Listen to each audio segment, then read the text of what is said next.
Yo, what's up guys? Welcome back to the channel, and today I'm going to be talking about Terrence Crawford's junior middleweight debut fight against Israil the Dream Madrimov. And I don't know if you guys can hear, but I am feeling a little bit under the weather, so I apologize for my nasally voice. But first things first, the tale of the tape. And as we can see here, Madrimov has a record of 10-0-1. He has 7 knockouts. He is 29 years old. He is currently in the prime of his life. He stands at 5'8.5" and has a reach of 68.5 inches. His last fight was on March 8th this year, where he won his first world title ever by knocking out Magomed Kurbanov in the 5th round.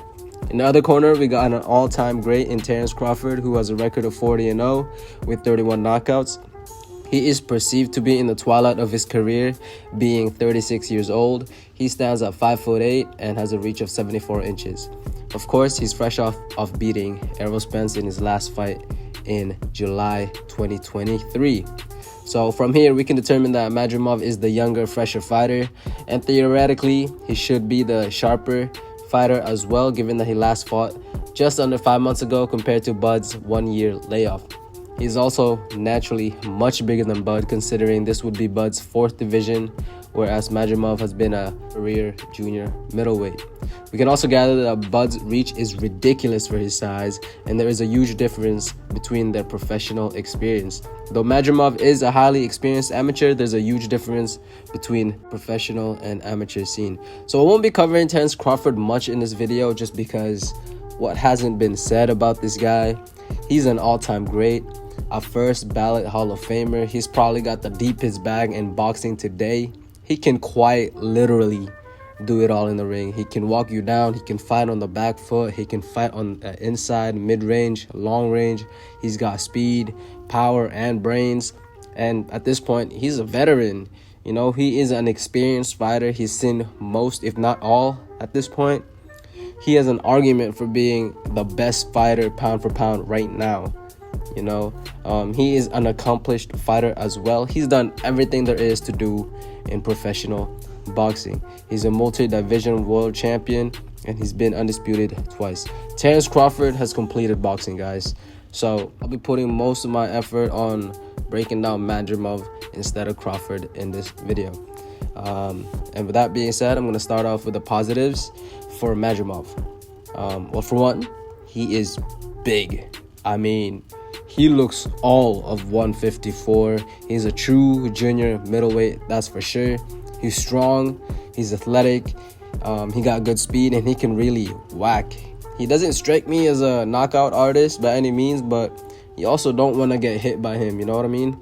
If I can label the type of fighter I think he is, I would say that he's an educated pressure fighter. He's well conditioned, he looks fit, he's got good stamina and a great engine. I think he's a good boxer. People highlight the fact that he has good footwork, which is true. He's got good footwork. He's always on balance, ready to throw. He's good at turning his opponents, you know, creating new angles to fire from. And when you're hurt and backing away, he is hard to keep away. He'll stick on you to try to finish you off, no diddy. He's got high IQ. He's good at setting up shots and counter punching. I've seen him lure his opponents and catch them while they're coming in. I've seen him sneak a punch in between opponents' punches as well. He doesn't rely on a single punch. He varies his attack. He doesn't shy away from the body, which I think will serve him very well against Crawford, considering that Terrence is the much smaller man. He's also a naturally awkward fighter. His head, his hands and feet are always in motion, creating, you know, like a good feint game. He throws unsuspecting shots. Unorthodox is a good way to describe him. He's hard to read, and as I've said, he varies his attacks. He's got 3 standout weapons, in my opinion. The first and most important is, of course, the jab. He has a very good jab. He throws it in multiple ways. He throws it hard sometimes. He throws it lighter other times. Stabs to the body with it. He sets up shots with it. He also starts and ends his combinations with it, which I am a fan of. It's something Bivol often does. He's very fundamentally sound in that way. His 2 other weapons are his left hook and his overhand right. He is accurate and dangerous with both, especially that overhand right. That thing just comes out of nowhere. That one is very sneaky, and with either weapon, he can seriously hurt Bud if landed. And though his reach isn't particularly impressive at all, he is great at finding his range and getting to it. He's also capable of switching stances, but I believe he is better, much better in the orthodox stance.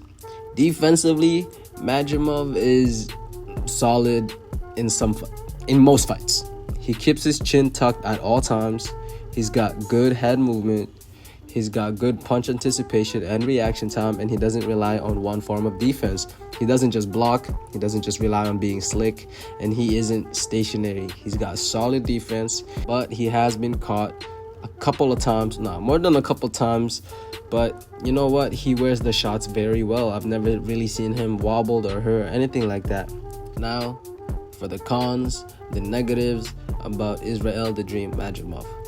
Now, there really isn't many glaring holes in his game, but I do see some defensive lapses at times. I said that he keeps his chin tucked, yes, but I've seen him just dip his head too low and put on his earmuffs, you know what I mean? Like he covers up, he shells up. I feel as though Bomac will construct the game plan around that, and he'll instruct Bud to throw uppercuts, which I see causing proper damage.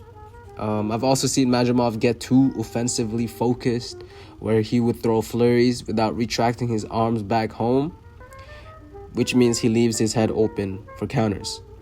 A master counterpuncher like Bud will make him pay dearly if he does something like that in this fight.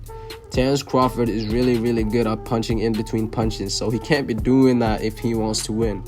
I've also seen Madrimov be sloppy. I don't really know another word for it, but at times his technique is just not up to par. He just isn't as accurate as he should be at times. Doesn't turn his knuckles in and all of that. But that's really all the cons that I noticed. You see, the thing with this fight is that there is a caveat. Madrimov seems to be getting better and better each fight. Noticeably better. In his most recent fight, in his most important fight thus far, his first title fight, he looked incredible.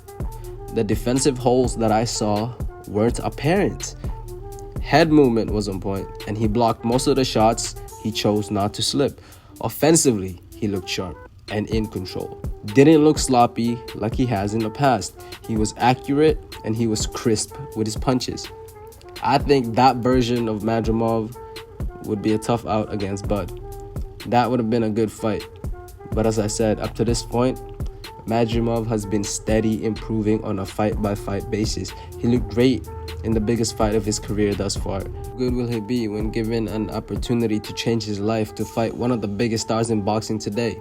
A top 3 pound-for-pound fighter, an all-time great. How good will he be? We don't know. We do know he looked amazing when he had to step up. The other caveat is the fact that Bud is 36 years old, man. About to be 37. He is also coming off a 1-year layoff.